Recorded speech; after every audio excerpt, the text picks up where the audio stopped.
My dear brothers and sisters, there is an ancient song or hymn that is used to describe Christmas or the birth of our Lord Jesus Christ. This ancient hymn is called O Magnum Mysterium, O Great Mystery, isang dakilang hiwaga. Yan ang ginagamit nila para tukuyin ang pagsilang ni Jesus, na ito ay isang dakilang hiwaga sa paningin natin.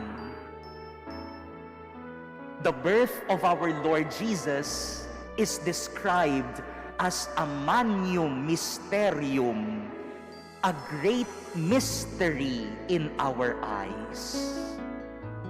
And why is it called a great mystery? Bakit kaya tinutukoy siya bilang isang hiwaga, dakilang hiwaga ng Diyos? My dear brothers and sisters, if we look at the manger, if we look at Bethlehem, where Jesus was born, it was not the perfect scene, the perfect image, the perfect place for the birth of the Son of God. Bethlehem was an imperfect image, an imperfect picture. But behind the imperfect image of Bethlehem and the manger, there lies the perfect gift, the perfect offering of God. That is why it is called a mystery, because behind the imperfect scene of Bethlehem, there lies the perfect gift of God. Kaya siya hiwaga, kasi hindi mo agad nakikita sa unang tingin. Kapag tiningnan mo ang Belen, hindi perpekto ang lugar. Sa totoo nga ay wala naman silang maayos na tirahan. Isinilang siya sa isang sabsaban ng mga hayop. Pero kahit hindi perpekto ang lugar,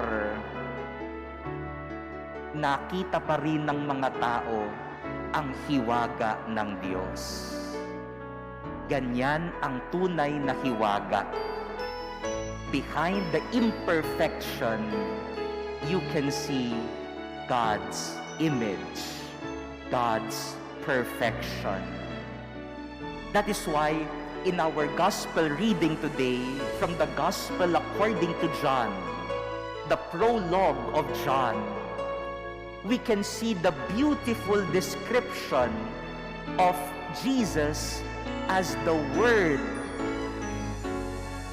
becoming flesh, the Son of God, the power of God, through whom everything was created. Jesus, the life of the world, Jesus, the light of the world. And we can just imagine, how can this writer describe Jesus as the Word made flesh when you see that Bethlehem is an imperfect scene for God? My dear brothers and sisters, that is the mystery of Christmas. That behind the imperfection of Bethlehem, there lies the perfect offering of God. the mystery of Christmas teaches us that even in our humblest situation, God can make us see the best offering. God can bring out the best even in our humblest situation. Ang hiwaga ng Kapaskuhan ay makikita natin hindi lamang sa unang tingin, kundi makikita natin ang hiwaga ng Diyos. Ginagawa niya para sa atin. Nito pong mga nakaraang araw ay siguro ho nanonood kayo ng mga balita at nakikita natin yung sitwasyon sa Visayas, sa Mindanao at kahit sa Palawan, mga kababayan natin na naapektuhan nitong malakas na bagyo. Tamang-tama pa naman sa Kapaskuhan. At nakikita natin yung kanilang mga sinasabi. Marami sa kanila ay nagsasabi ng ganito. Sabi nila, nilipad ko yung bubong ng bahay. Nilipad yung buong tahanan namin. Halos walang natira sa bahay namin. Pero sasabihin nila sa camera, pero doon sa mga kamag-anak namin sa Maynila, huwag kayong mag-alala. Buhay pa kami. Minsan ay parang nagugulat tayo. Paano kaya sila nakakangiti? Paano kaya sila nakakatawa? Paano kaya nilang nasasabing, mabuti pa kami, okay pa kami, kahit ang nakikita nila sa kanilang paningin ay mga sirang bahay, mga naiwan, mga inanod at hinangin na bahay. Paano kaya makakangiti ang isang tao na ganon ang nakikita? Mga kapatid, tanging ang hiwaga ng Diyos ang nakikita ng isang taong may pananampalataya. Kahit sa gitna ng pagkasira ng kanilang mga tahanan at kagamitan, ang nakikita pa rin nila ay ang hiwaga ng Diyos. Buhay pa kami. Mayroon pa ring pag-asa. That is also the gift of Jesus for us.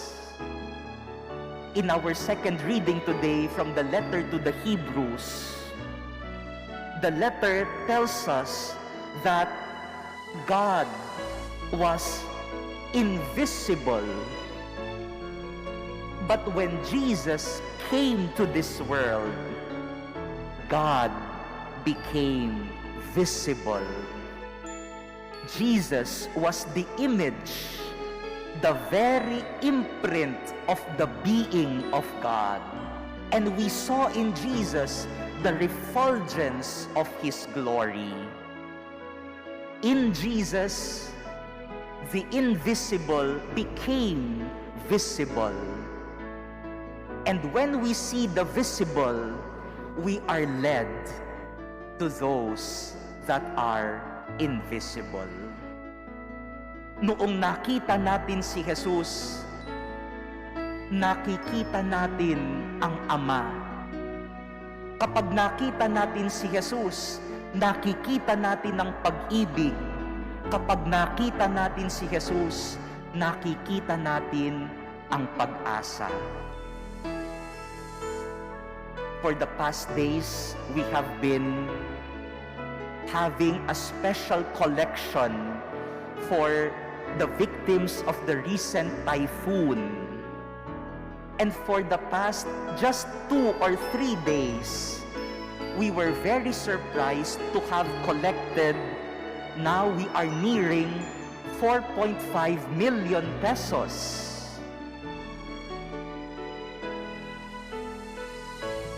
And when you see all these, you can see the mystery of God working even in the midst of the typhoon, even in the midst of suffering. God is working. That is the mystery of Jesus. He can make the invisible visible to us. Kahit ang Diyos ay hindi natin nakikita, nakikita natin sa pagtutulungan at pagbibigayan. Jesus makes the invisible visible to us. And so, my dear brothers and sisters, in this celebration of the Eucharist, let us ask ourselves, what are the mysteries that I am still holding on at this time of my life? Ano kaya ang mga hiwaga pa na hindi ko pa naiintindihan sa buhay ko ngayon? There are many mysteries in our life. The mystery of sickness, the mystery even of death. Kapag naranasin natin sa buhay natin yan, magkaroon ng sakit, lalo na sa panahon ngayon ng pandemic, ang mawalan ng mahal sa buhay, all of these are mysteries. But in the light of the mystery of Jesus, He will unravel for us. He will reveal before our eyes the meaning of that mystery. This is the message of our first reading today from the book of the prophet Isaiah. God will make us see directly before our eyes the Lord restoring us. Kung mayroon pa mga kapatid na mga parte ng buhay natin na hindi natin naiintindihan ngayon at sinasabi nating parang hindi ko maunawaan at maintindihan, lumapit tayo kay Jesus sapagkat ang hiwaga ng Diyos ay tutulungan tayong unawain at maliwanagan ang mga hiwaga ng buhay. Thanks to Jesus, we are able to see God. We are able to understand God working even in the midst of tragedy, even in the midst of trials, even in the midst of sickness, and even in the midst of death. The mystery of God enlightens us and reveals to us the meaning of the mystery of life. After this homily, we will be professing our faith. And we will kneel down on the particular part of the creed where we will mention the word becoming flesh. In that moment of silence, let us try to think of the many wonders of God that we have seen in our lives. Habang nakatahimik po tayo mamaya at nakaluhod, isipin natin, ano ba ang mga hiwagang ginawa na ng Diyos sa buhay ko? Mga sakit na pinagaling niya, mga panalangin na sinagot niya, mga problema na inayos niya, mga kalungkutan ko na sinamahan niya ako, tinugunan niya. Pasalamatan natin ng Diyos sa napakaraming hiwagang nakita na natin sa ating mga mata. At gayon din naman, ipanalangin din sana natin ang marami pang mga hiwaga na hindi pa natin nauunawaan sa buhay natin ngayon. Ipanalangin natin nawa ang Paskong ito ay magdala ng liwanag sa mga hiwaga ng buhay natin upang makita natin ang hiwaga at kapangyarihan ng Diyos. Amen.